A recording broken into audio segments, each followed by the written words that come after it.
So we're here in the lead up to COP21 in Paris. It's obviously a very exciting time for climate change policy with a lot of questions up for discussion and a lot of effort going into the planning for this major global conference. How is Oxfam engaging?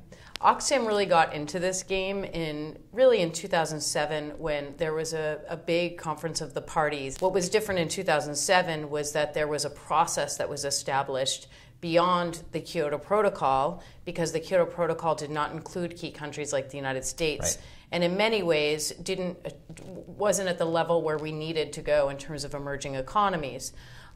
So there was an effort to try to establish a new process to get us to a new legally binding treaty at the time in Copenhagen. We had some wins in Copenhagen, but not enough to achieve a legally binding deal that everyone wanted to see. What now has happened is that we're on a new track. After Copenhagen, there was a new process established to really get us to a point where we could have a legally binding agreement that included all parties at the table. And so that's really where we are now. Where we are heading in Paris is to agree to a deal that includes all 195 countries and is a deal that binds countries across the globe to emission reduction commitments. Right. So Oxfam's sending a big team to Paris. What will you and your colleagues actually be doing? I mean, for those who haven't been to a COP and maybe won't be going to this one, what actually happens there? Yes, it feels like a very bureaucratic process, and it's hard to understand. There are several different elements of a deal that's being worked out. Right. Some are involved in what's called as the core agreement, which is the legal package, but there are other documents. That core agreement will relate to 2020 and beyond, but there is a conversation happening around work that's happening in the next 5 years, and a decision that will happen as a result. And so there's language there as well. So there's a lot of text. Right now we have 30 pages just in the core agreement, but there's far more, 25 plus elsewhere, and so we're working through all of that. We actually, as Oxfam and other agencies, have people who sit on country delegations. So on country negotiating teams, there are many countries around the world that don't have the capacity to deal with all these issues. Right. They don't have the technical expertise. And so we actually have people sitting on their country delegations doing the negotiations. And that allows us to access these talks in a very inside way. Right.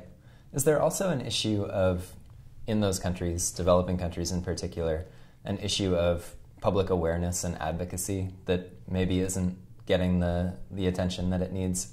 This is just based on anecdotal reporting, but I'm often surprised to speak with farmers in rural parts of Tanzania, for example, was a recent conversation, who were hearing sort of vaguely environmental, climate-related messages from public officials, but had no idea that COP21 was even happening.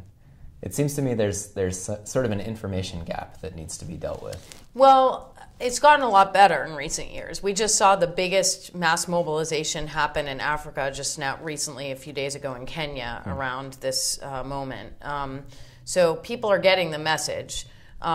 You're right. I mean, versus 5 years ago, much more farmer organizations are involved. We're going to have more faith organizations in Paris than ever before at any COP.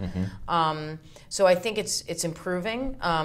That doesn't mean we don't have a ways to go. Right. And a lot of what actually the U.S. government is trying to invest in more, and other governments, is information dissemination and education, which are, this is why Oxfam is so clear that we have to put more money, more public money towards adaptation, because these are not areas where the private sector makes money. Right. But these are critically important areas for farmers to be trained in different ways and to be educated, for example. All right. Well, we'll have to check back in with you, hopefully in Paris, and then afterwards to hear how everything shakes out and if you're satisfied with the outcome. So Heather, thanks so much for coming by. Thanks for having me.